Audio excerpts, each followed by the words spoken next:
Ang 23 Enigma ay isang teorya o paniniwala na nagsasabing ang number 23 ay may kakaibang kahulugan, koneksyon o kapangyarihan at madalas na lumilitaw sa mga misteryosong kaganapan, malas o kakaibang pangyayari sa totoong buhay.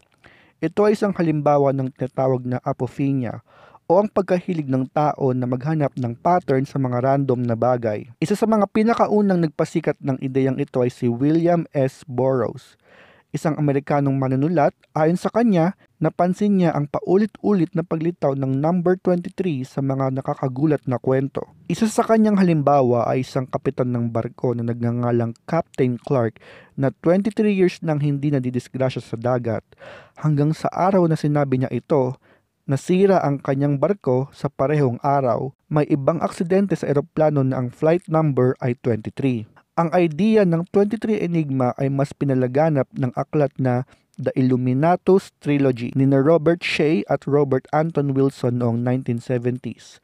Sa aklat na ito, ang number 23 ay konektado sa mga sikreto ng mundo, mga conspiracy theory at maging sa mga kulto at lihim na grupo tulad ng Illuminati. Simula noon, maraming tao, lalo na sa internet, ang naging interesado sa pagtuklas ng numerong 23 sa kasaysayan, mathematics at pop culture.